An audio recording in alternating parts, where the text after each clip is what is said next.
엄나무 재배에 대한 핵심 포인트에 대해서 계속해서 말씀드리고 있습니다. 오늘은 그 네 번째 시간으로 그 벌목하는 거, 간벌, 숲 가꾸기, 그리고 두둑 만드는 거, 그리고 사이작물 재배나 이런 부분에 대해서 주로 말씀을 드리려고 합니다. 그리고 지난 시간에 제가 말씀드린 몇 가지 농기구에 대해서 좀 자세히 설명해 달라고 하시는 분들이 많이 계셔서 제가 준비해야 하는 농기구에 대해서 조금 더 구체적으로 말씀을 드려보려고 합니다. 먼저 간벌이나 벌목, 그리고 숲 가꾸기 이러한 상황에 대해서 조금 말씀을 나눠보려고 합니다. 대부분의 많은 분들이 밭에서 재배하시는 분들도 있지만 임업을 하시려고 하는 분들은 작은 산 이런 거를 가지고 계시는 분들이 계세요. 산 그러니까 너무 거창한데요. 그냥 임야 이런 곳을 가지고 계신 분들이 있습니다. 임야에 소득이 되는 작물을 좀 심어서 조금 노후나 여러 가지 어떤 것들을 한번 해보고 싶다 하시는 분들이 계시는데, 임야를 가지고 계신 분들은 제일 처음 아마 벌목이나 간벌 이런 이야기들을 많이 들으실 겁니다. 그 다음에 숲 가꾸기 이런 말씀도 들으실 텐데요. 그러한 것에 대해서 좀 말씀을 나눠보려고 합니다. 대부분 임야에서 뭔가를 하시려고 하면 산에 나무들이 많이 있습니다. 그래서 맨 처음 고민하고 질문하는 게 뭐냐면, 나무를 다 베어내야 하는가, 아니면 나무를 간벌 조금씩 베어내고 좀 큰 나무들 놔두고 그 다음에 간벌한 곳에 심어도 되는가, 이런 것에 대해서 많이 질문을 하십니다. 또 어떤 경우는 그냥 숲에서 그냥 나무를 베어내지 않고 엄나무나 두릅이나 이런 것을 심어서 재배할 수 있겠는가, 이런 것들을 좀 질문하시는 분들이 계세요. 제 개인적으로는 나무를 베어내지 않고는 아무것도 할 수 없다 이렇게 말씀을 드리고 싶습니다. 예를 들어서 나무를 베어내지 않고 심는 작물들도 있어요. 그냥 숲이 무성한데 그 숲 속에서 어떤 식물을 재배할 수도 있습니다. 그러나 지금 저희가 말씀드리는 내용은 엄나무에 대한 내용입니다. 엄나무 같은 경우에는 숲을 훼손, 다른 말로 말하면 숲에 있는 나무들을 베어내지 않고는 재배하기가 굉장히 어렵습니다. 어떤 분들은 가끔 그런 말씀도 하세요. 나무를 간벌하면 어떠냐, 그러니까 간벌, 그 다음에 벌목 이러는데요. 벌목은 전부 다 베어내는 겁니다. 작은 나무 하나 없이 싹 베어내는 거. 간벌은 약간 다르죠. 산에서 일정 면적의 나무들을 남겨놓고 베어내는 겁니다. 예를 들어서 어떤 사람들 그렇게 얘기해요. 산이 있으면 나무를 일정 남겨두고 그 다음에 그 밑에다가 엄나무를 심어라.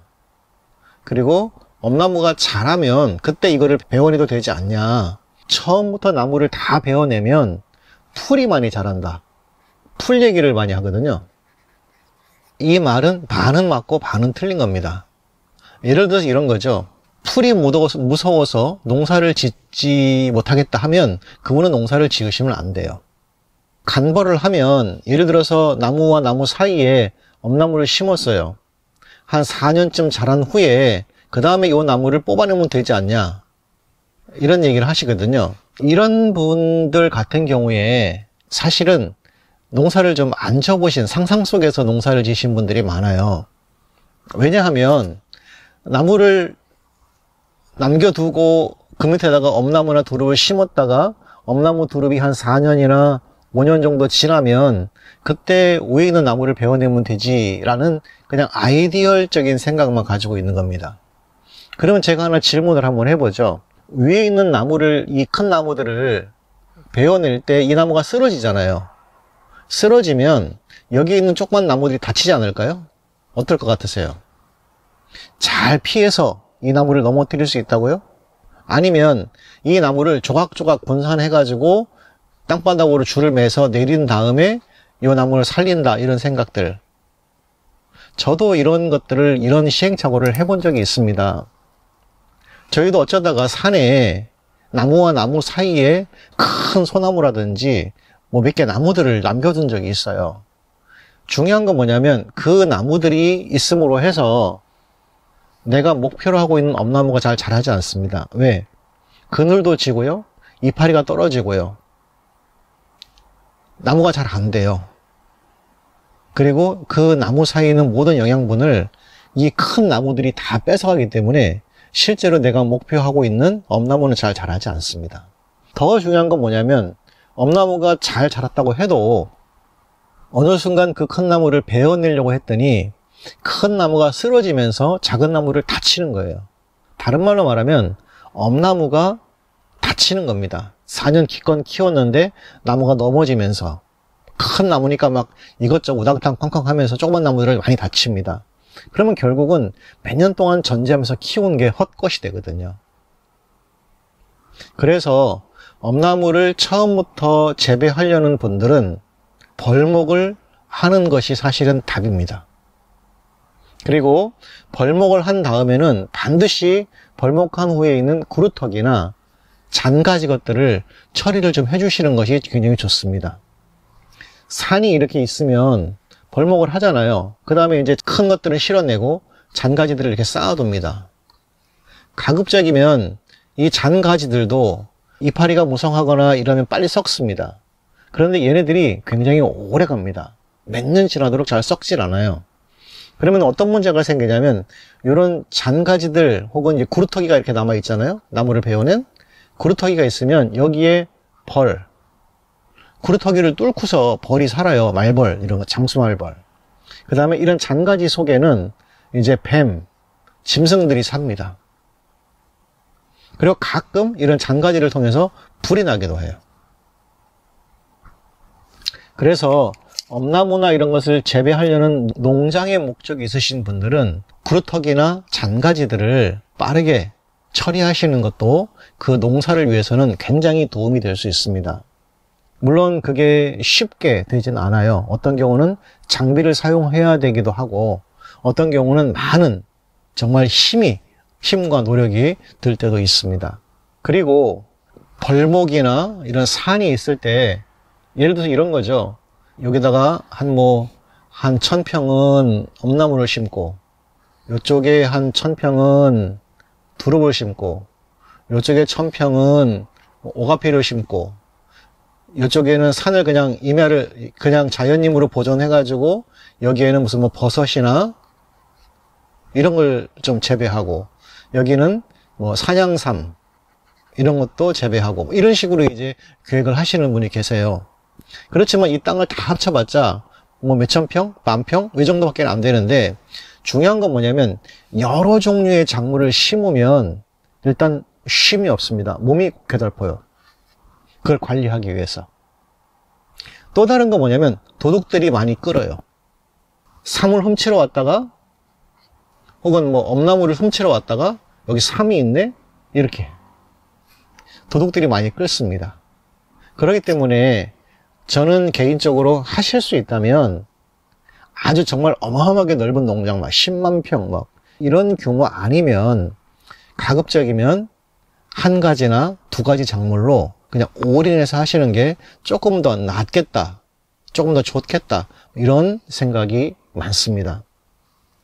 어떤 분들은 가끔 원시림을 만들어요. 소위 말하는 그냥 산에 있는 나무를 간벌도 안 하고 돌아보지도 않고 그냥 산에 그냥 그 덩쿨이건 엉켜있는 그런 자연림 상태, 이 자연림 상태를 자연보호 이렇게 생각하시는 분들도 가끔 계시거든요. 또 산을 간벌할 때 보면 왜 산을 훼손하냐 이렇게 이제 하시는 분들도 있어요. 오히려 산을 가꾸지 않으면 그 자체가 사실은 자연 훼손입니다. 어느 부분에 있어서는. 자연림 상태에 있는 산 쓰고 제대로 된 나무도 없고요, 제대로 가꾸어지지가 않습니다. 그래서 목적을 분명하게 해야 임업이나 이런 것들은 성공할 수 있습니다.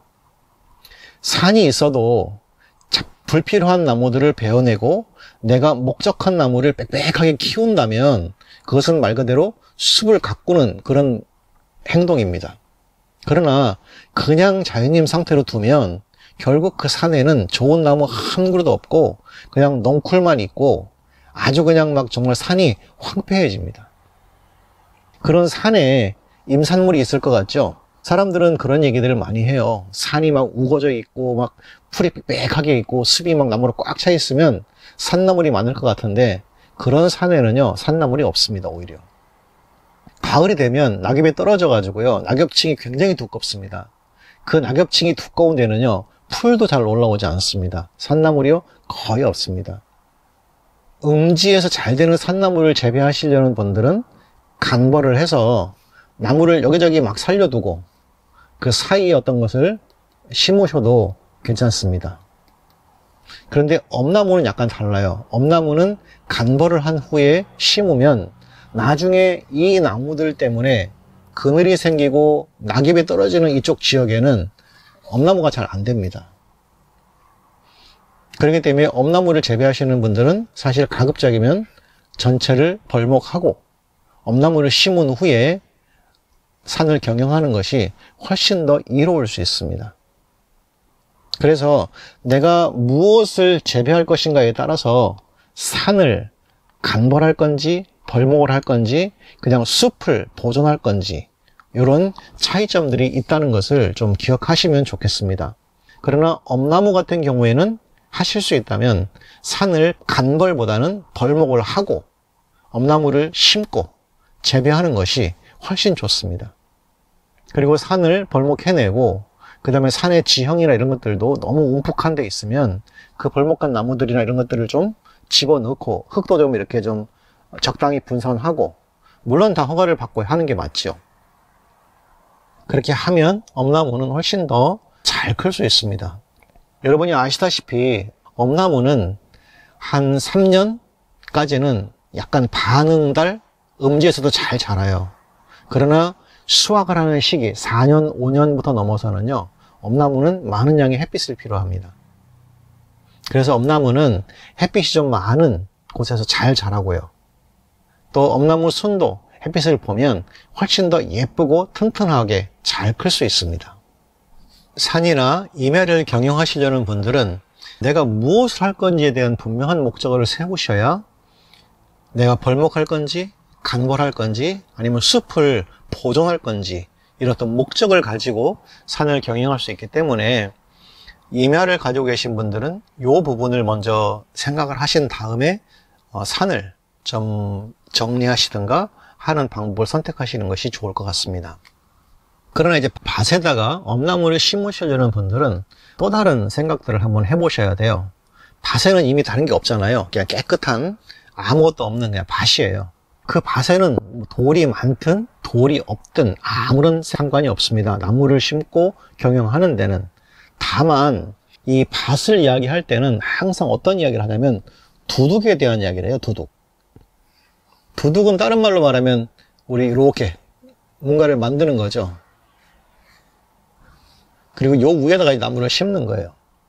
자, 이런 두둑을 만드는데 중요한 포인트들이 있습니다. 왜 두둑을 만드는지를 먼저 생각을 한번 해보셔야 돼요. 두둑을 만드는 가장 큰 이유는요, 물 빠짐 때문에 그렇습니다. 물 빠짐. 이 물 빠짐이라는 단어를 자세히 보셔야 돼요. 물 빠짐이라는 말은 물 고임이라는 말과 똑같습니다.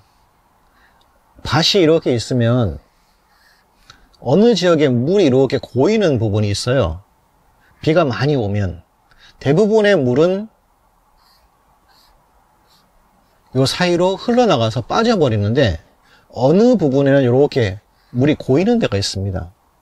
엄나무를 심어서 물에 약하다라는 말은 뭐냐면 이렇게 물에 고여 있는 곳, 그리고 물 고임이 하루나 이틀 3일 정도 계속돼서 땅이 질퍽거리는 곳, 이런 것이 물 빠짐이 안 된다라는 겁니다. 이런 곳에는 말 그대로 약간 깊이 파서 이 물이 고이지 않게 밖으로 빼내는 거죠. 이런 경우에 우리는 두둑을 만든다 이렇게 이야기합니다. 그런데 이런 경우가 아닌데 막 포크레인이나 이런 걸 장비를 들여가지고요 굉장히 깊이 파요. 막 엄청나게 깊이 파가지고 다니지도 못하게 막 깊이 파고 이렇게, 그 다음에 여기다 나무를 심고 여기는 막 깊이 파요. 이런 것을 말하는 사람들도 있거든요.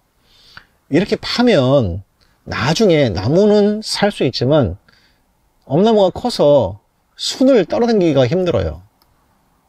건너뛰기도 힘들어요. 두둑을 너무 고랑을 많이 파가지고. 물빠짐이라는 말을 잘못 이해했거나 농사를 지어보지 않았기 때문에 물빠짐을 이해를 못하는 거예요. 물빠짐이라는 말은 말 그대로 하루나 이틀, 3일 동안 땅이 질고 물이 차 있어서 나무의 뿌리가 물속에 잠겨서 뿌리가 불어가지고 나무가 죽는 그런 것을 이야기하는 거거든요. 그래서 이렇게 물이 차는 곳, 밭의 어느 한편을 살펴보면 물이 차는 곳에는 나무를 피하거나 여기는 고랑을 좀 깊게 이렇게 파서 이 부분만 파서 물을 바깥으로 빼내면 되는 겁니다. 혹은 물빠짐이 있는 밭이, 물빠짐이 좋지 않은 밭이 있어요. 물이 찬다고 생각해 보세요. 그러면 요 물 차는 물이 어디서 들어오냐라는 것을 원천 차단하는 거죠. 그러면 내 밭 주변 물이 들어오는 통로를 파는 겁니다. 이렇게. 그래서 물을 이 통로를 통해서 빠져나갈 수 있게 어디론가 물이 빠져나갈 수 있게 파는 겁니다. 어떤 경우는 이 물이 빠져나갈 수 있게 가운데를 이렇게 파도 상관이 없어요. 그래서 물이 어느 한쪽을 통해서 빠져나갈 수 있게만 만들어주면 상관이 없는 겁니다. 굳이 밭 전체를 막 깊게 막 이렇게 도랑을 해서 팔 필요는 전혀 없습니다. 물 빠짐이 안 좋다라고 하는 그런 밭은요, 말 그대로 중간중간에 고랑 몇 개만 파줘도 나무가 자라는 데는 전혀 지장이 없습니다. 그래서 물 빠짐이라는 것은 물길을 차단하는 것, 이게 굉장히 중요하죠. 그리고 물 고임이 하루 이틀 3일 이상 지속되는 곳에는 나무를 심지 않는 것이 훨씬 더 좋습니다.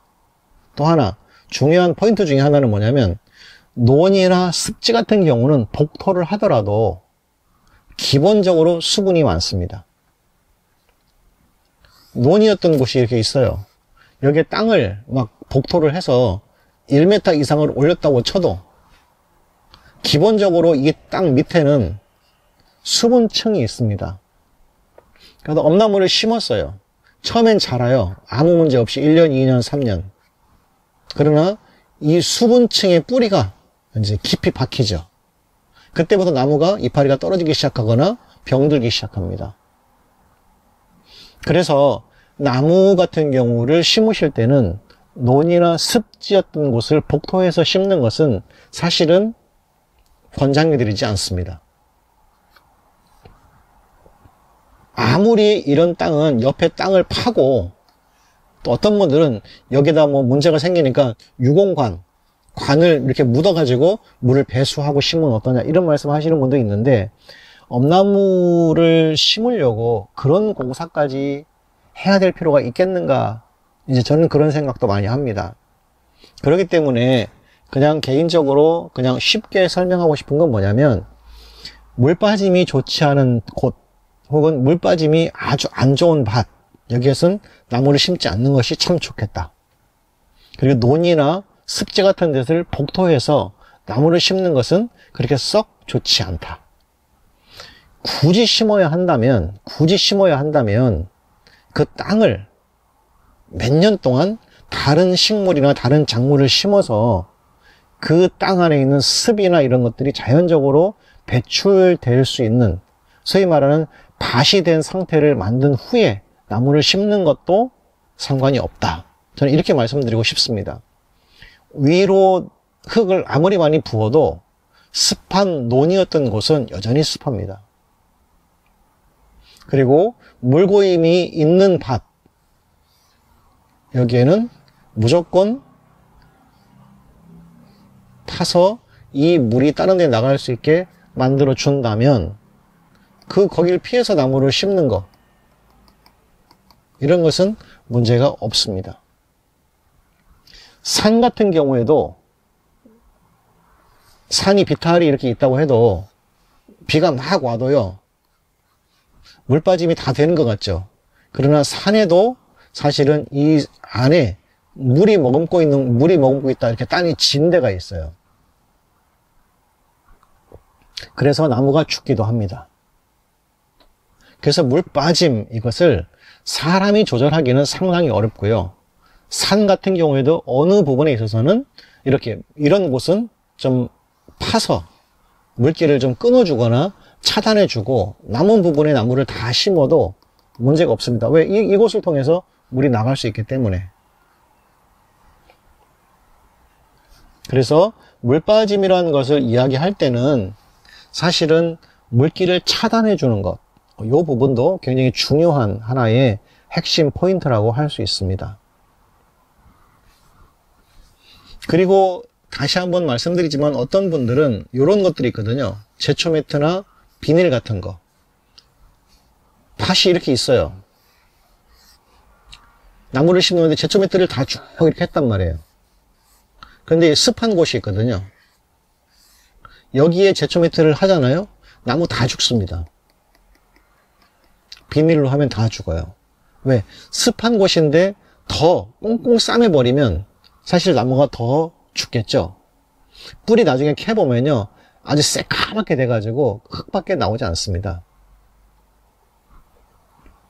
그래서 엄나무나 두릅을 심을 때는 사실 제초 매트를 권하지 않는 이유이기도 합니다. 엄나무나 두릅은 수분을 굉장히 필요로 하면서도요, 조금만 과하면 뿌리부터 썩어버립니다. 그렇기 때문에 내가 지금 심고자 하는 땅이 배수가 잘 되는 땅인지, 흙 토양은 배수가 좋은 토양인지, 이런 것을 좀 살펴보신 이후에 뭐 제초 매트든 비닐이든 사용하시면 좋을 것 같습니다.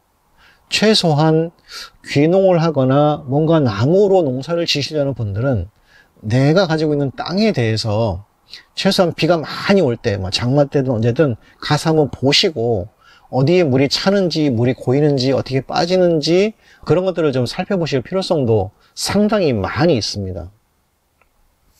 저희 집 앞에도 지금 이제 밭이 하나 있거든요. 거기에는 두둑을 제법 높이 해놨어요. 왜냐하면 거기는 물이 차기 때문에 그렇습니다. 그리고 물 차는 곳은 또 제가 옆에 수로를 파가지고 그리로 물이 빠질 수 있게 다 만들어 놨습니다. 그렇게 하면 나무가 자라는 데는 지장이 없어요. 그런데 그렇지 않고 만약에 그런 상태인데 제가 만약에 제초 매트나 이런 걸 썼다 그러면 나무는 다 죽습니다. 그래서 어떤 땅이든 그곳에 나무를 심고자 하시는 분들은 물의 흐름, 물이 고이지 않게 차단하는 것, 그게 사실은 배수 처리고 두둑 만드는 것보다 훨씬 더 중요합니다. 어느 정도 물이 고이지 않는 땅, 또 그냥 비가 오면 물이 쑥 들어가 버리고 그냥 물이 다른 곳으로 배수가 되는 그런 땅 같은 경우에는 굳이 제가 볼 때는 뭐 그렇게 두둑을 높이거나 할 필요성도 없습니다. 그냥 우리 굳이 말하자면 고추 심을 때 이렇게 이랑 조그맣게 만들어 놓은 거 있죠. 그 정도만 해도 제가 볼 때는 충분합니다.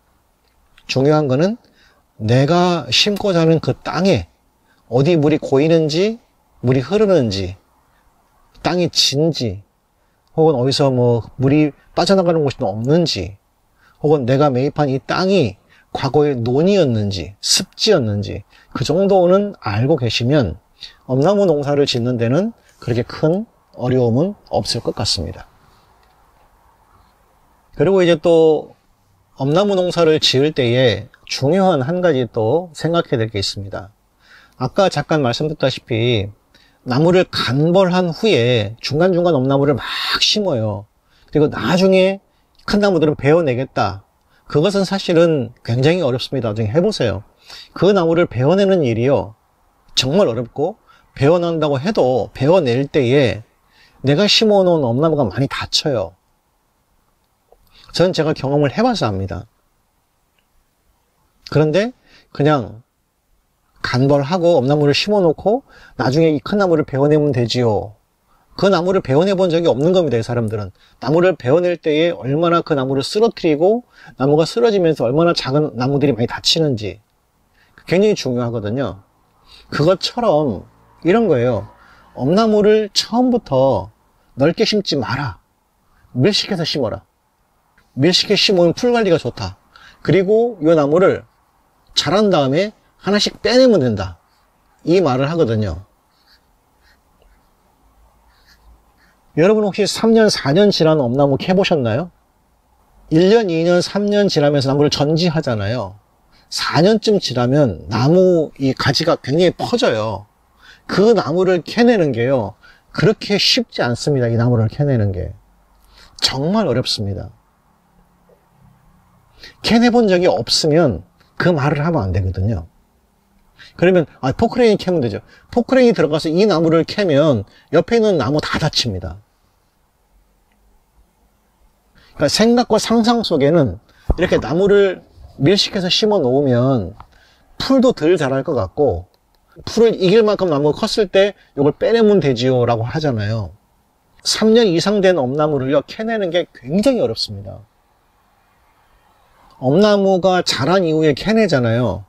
그러면 벌써 3년이 지나면 나무 가지를 몇 번을 전지하잖아요, 이렇게. 그러면 나무가 벌써 몇 개의 순을 맺는 나무가 되거든요. 그럼 이걸 강제로 캐내서 다시 심잖아요. 그러면 이 나무가 원래 이 숫자만큼의 순을 낼 것 같습니까? 아니에요. 위에 마르고 죽고 해가지고 밑에 이 가지는 크지만 위에 이제 가지 한두 개 살아있어서 다시 키워야 되는 그런 어려움도 있습니다. 그래서 진짜로 엄나무 농사를 심각하게 지으시려는 분들은 엄나무를 원래 심고자 하는 간격대로 한 평에 하나든 두 평에 세 주든 1.5m든 1.8m든 상관이 없습니다. 제 간격대로 심는 거예요.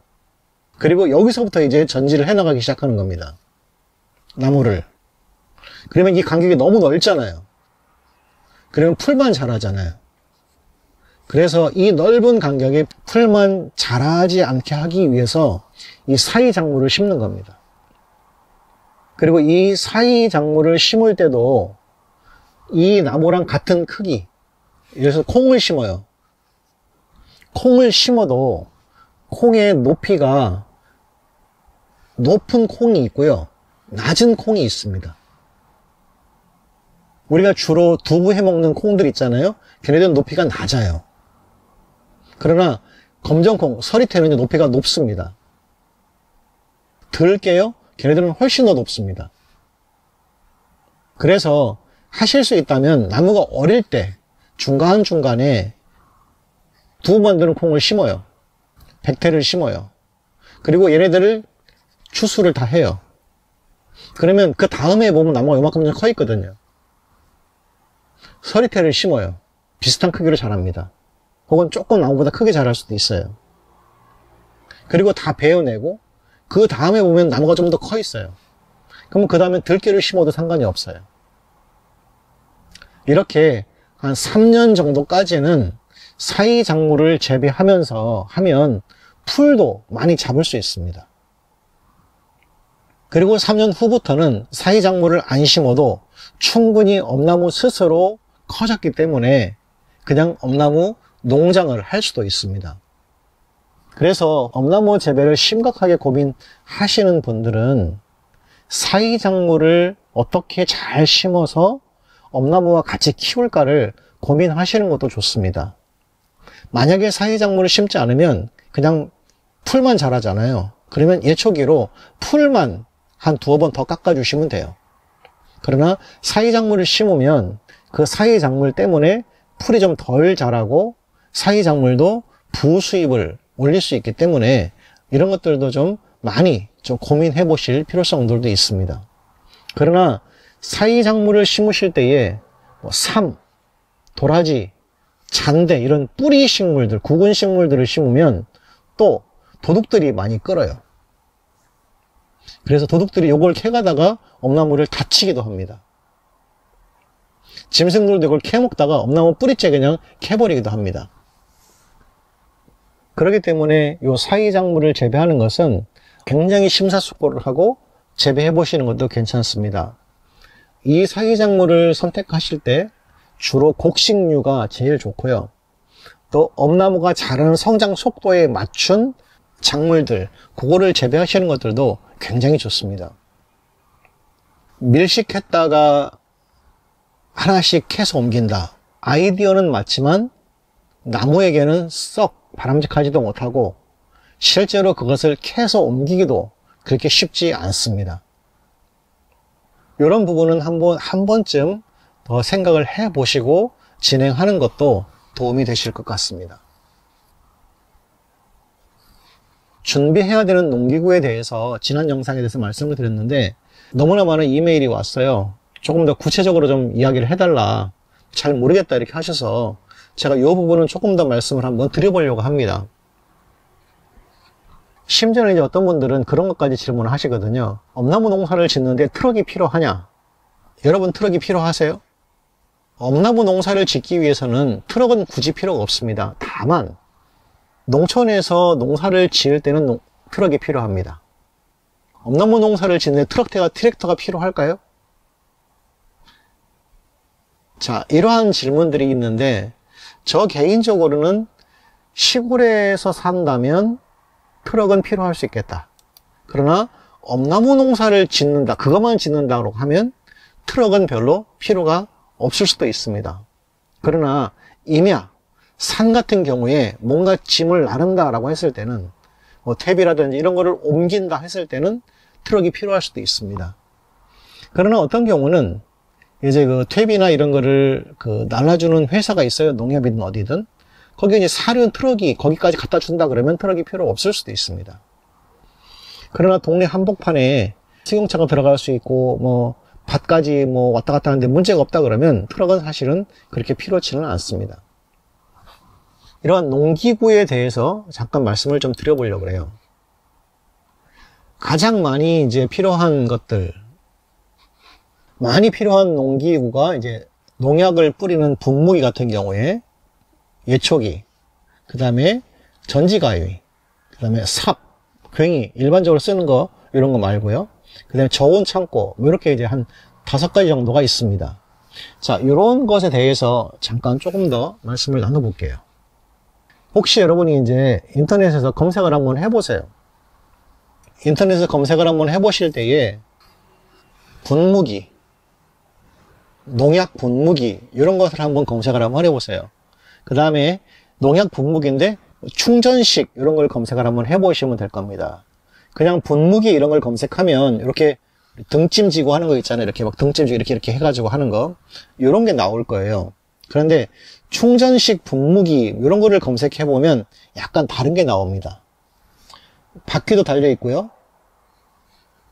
앞에 이렇게 약 줄이 있어요. 50m, 100m 끌고 갈 수 있는 이런 게 있거든요.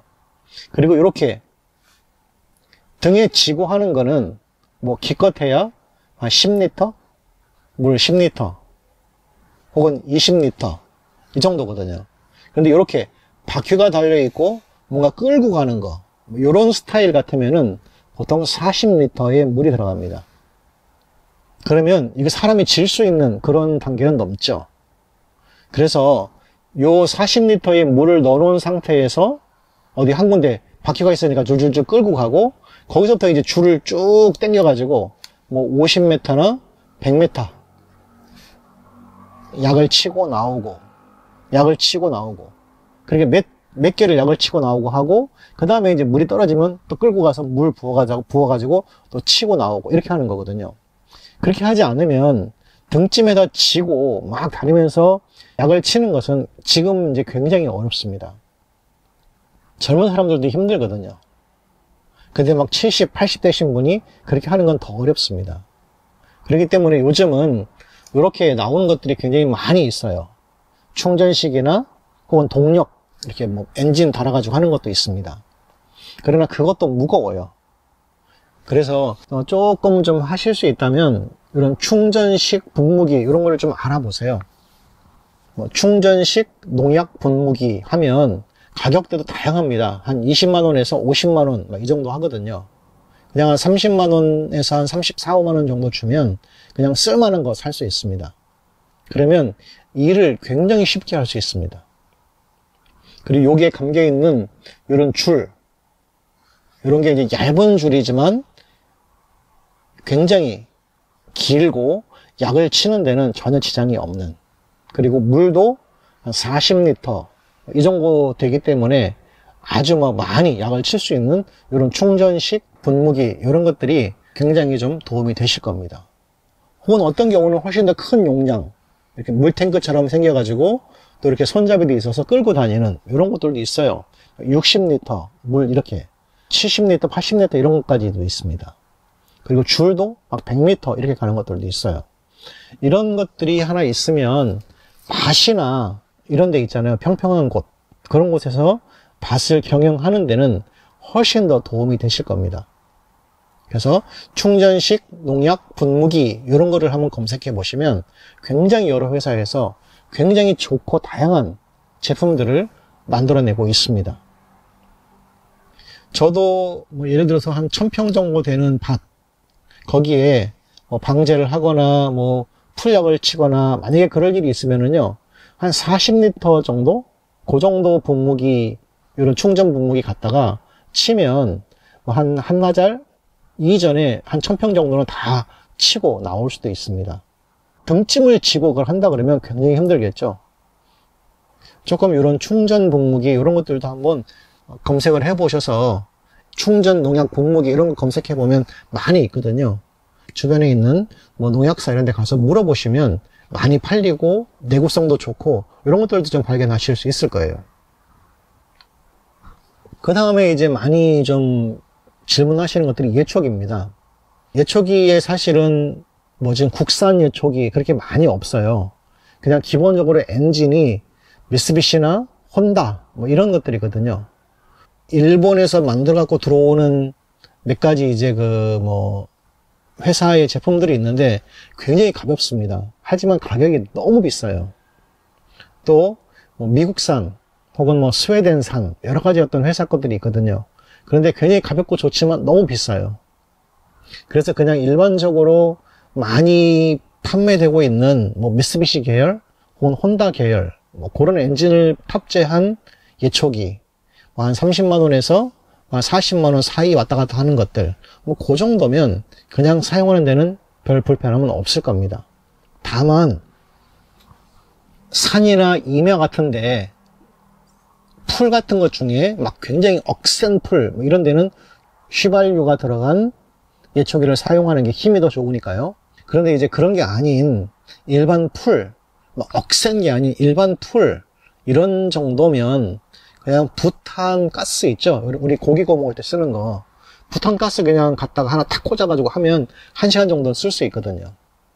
그러니까 산에서 작업할 때는 부탄가스 그냥 한 팩 갖고 가고 뭐 예초기 하나 갖고 가서 부흥 깎다가 와도 가벼우니까 좋아요. 냄새도 안 나고. 막 휘발유로 쓰는 예초기를 갖고 가려면 이것저것 갖고 갈 게 많거든요. 무겁고. 장단점은 있습니다. 다만 나의 작업 환경을 잘 고려하셔서 예초기를 선택해 보시는 것도 좋습니다. 그리고 요즘은 여러 지역에 있는 뭐 그 공구상이나 이런 데 많이 팔고 있거든요. 술이나 이런 거를 하려면 거기서 구입하시는 것도 좋고 저렴한 가격에 구입하시려면 인터넷에서 구입하시는 것들도 굉장히 괜찮습니다. 그리고 뭐 이렇게 큰 회사들 있잖아요. 그러니까 이런 농기계를 만드는 큰 회사들 뭐 그런 회사들이 예초기를 만들어 팔기도 해요. 하지만 그분들이 이제 사용하는 대부분의 그 엔진들은 대부분 다 뭐 미쓰비시나 혼다 뭐 이런 것들이라서 그냥 시중에서 쉽게 고칠 수 있기 때문에 인터넷에서 저렴하게 구하셔도 그렇게 큰 문제는 없을 것 같습니다. 그리고 많이들 고민하시는 게 전지가위를 어떤 걸 사면 좋겠냐 이런 고민들을 많이 하세요. 왜냐하면 엄나무를 심자마자 이제 잘라야 되는 일이 생기거든요. 우리가 알고 있는 전지가위들이 있어요. 보통 뭐 이런 것들이나 이런 것들이 다 전지가위들이거든요. 이런 전지가위들 가격대는 말 그대로 10,000원에서 한 30,000원 그 사이에요. 그냥 처음 하시는 분들은 이런 것을 사시면 굉장히 괜찮아요. 그냥 10,000원에서 한 20,000원, 30,000원 정도? 저도 그냥 싼 거 쓸 때는요 막 10,000원, 15,000원짜리 이런 걸 써요. 왜냐하면 이게 다 소모품입니다. 뭐 아주 비싸다 5만원, 10만원짜리 사가지고 오래 쓴다 그거보다는 그냥 저렴한 거 사서 쓰고 버리고 하는 게 훨씬 더 저렴할 수 있습니다. 그렇다고 해서 너무 싼 게 있어요. 막 7,000원짜리 뭐 10,000원짜리 미만 그런 전지가위가 있거든요. 근데 그런 가위들은 진짜 몇 번 못 쓰고 버려요. 그래서 그냥 한 2만원에서 3만원 그 사이 그 정도 전지가위를 사면 충분히 몇 년 동안 쓰는 데는 지장이 없을 겁니다. 이렇게 손으로 쓸 수 있는 전지가위 이런 것들을 좀 먼저 사셔서 그냥 나무 뭐 몇백 그루 자르는 데는 그렇게 문제는 없어요. 그리고 이런 전동 전지가위 이런 것은 이제 나무가 정말 한 3년 4년 키워서 자를 게 많고 할 때는 손이 힘드니까 그때는 필요하지만 그냥 일반적으로는 그냥 보통 이런 식의 전지가위면 농사를 하시는 데는 문제가 없을 겁니다. 그리고 이런 가위도 첫 해나 두 해는 필요하지만 세 번째 3년부터는 이제 이런 가위가 필요할 겁니다. 기다란 거 있죠? 양손 전지가위라 그래요. 이렇게 양손으로 쓸 수 있기 때문에 이런 양손 전지가위인데 종류가 굉장히 많아요. 이렇게 뾰족한 애들도 있어요. 뾰족한 애들. 얘네들은 전지가위가 아닙니다. 전지가위는 전지가위인데 우리가 엄나무를 자를 때 쓰는 가위가 아니라 이파리, 풀 같은 거를 다듬을 때 쓰는 가위예요. 여러분이 이제 전지가위 이런 걸 사러 가보시면 이렇게 끝이 뭉뚱하게 생긴 것들이 있어요. 짱짱하게 생긴 애들. 얘네들이 우리가 알고 있는 엄나무를 전지하는 가위입니다. 엄나무가 벌써 3년 정도만 커도 막 두꺼운 애들은 굉장히 두껍거든요. 그런 나무들을 자를 때는 이런 종류의 전지가위가 필요합니다. 얘네들도 가격이 그렇게 비싸지도 않아요. 싼 거는 3만원에서 한 7만원 그 사이에 왔다 갔다 합니다. 여러분이 보셔서 중간에 이렇게 날 만져보시고 막 짱짱하게 생겼다 그러면 그런 거 사시면 돼요.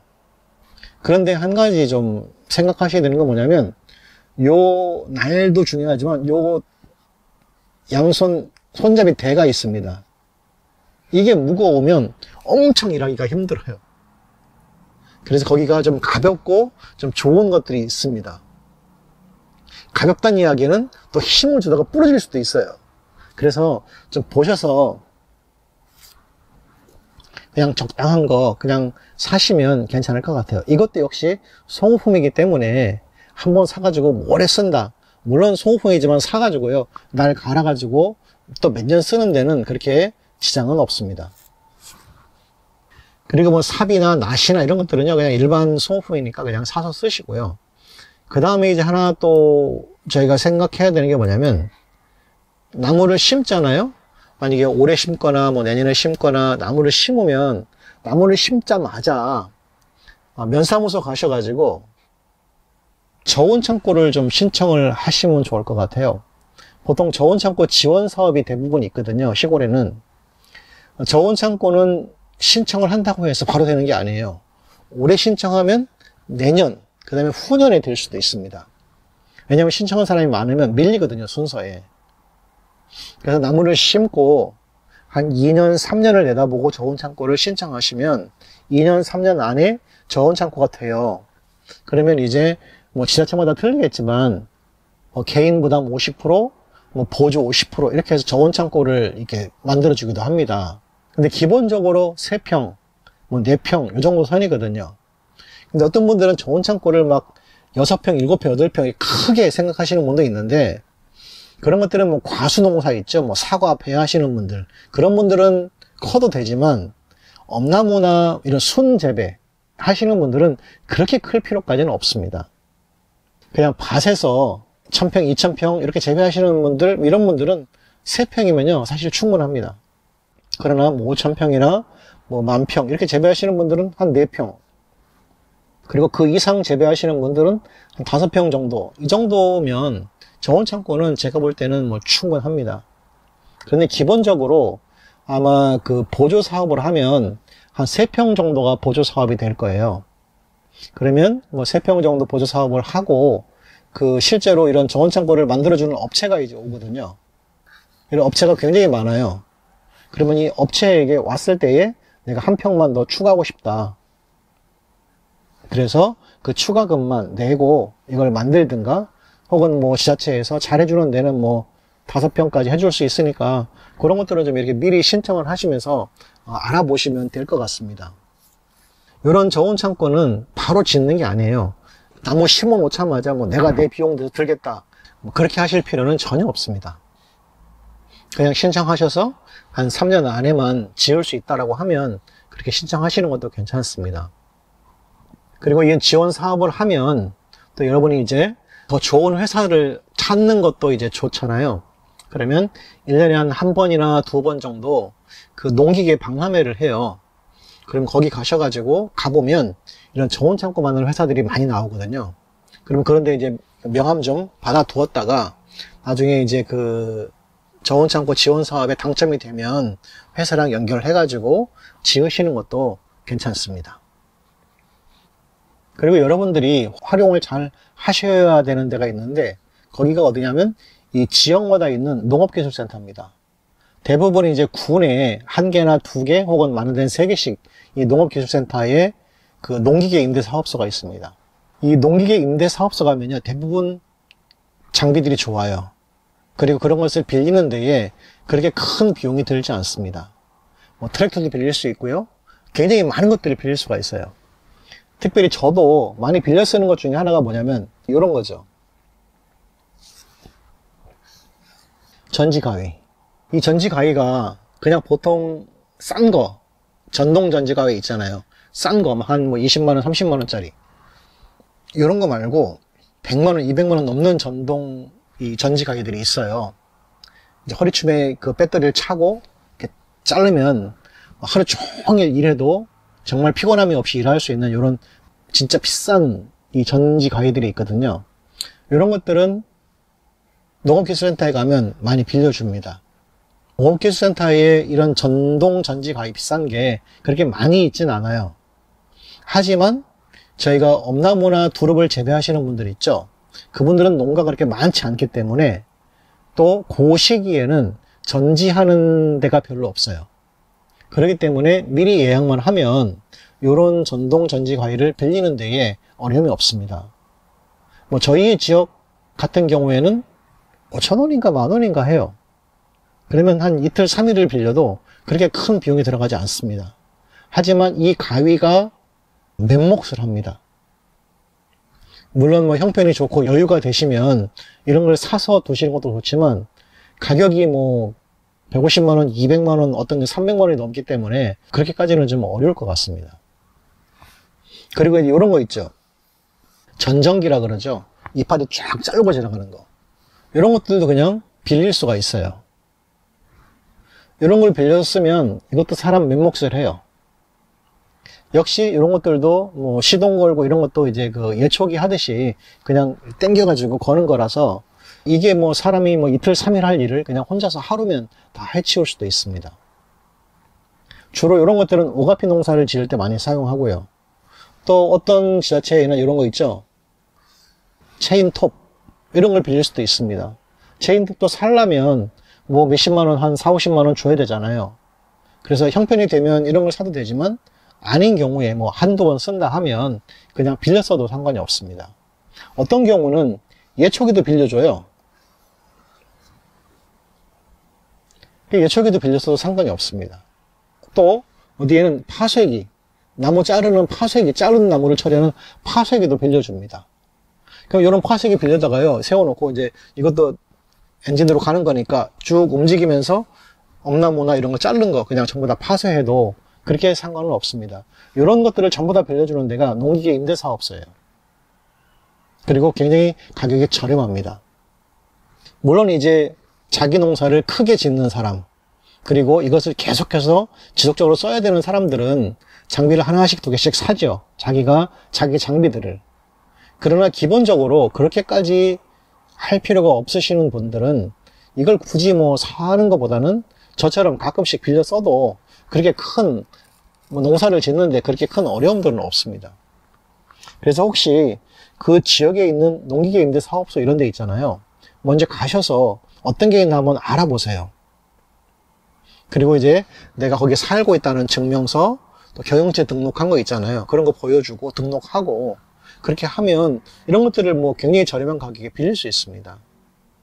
오늘은 그 나무를 벌목하는 거나 간벌하는 것들 있죠. 그 다음에 두둑 만드는 거라든지 이런 것들, 그리고 하이작물 재배에 대한 것들, 그 다음에 농기구, 이런 어떤 임업을 하면서 엄나무 재배하면서 필요한 그 농기구에 대해서 좀 나누어 봤습니다.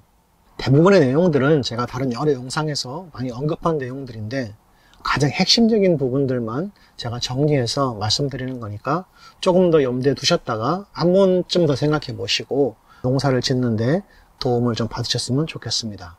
영상 시청해 주셔서 고맙습니다. 감사합니다.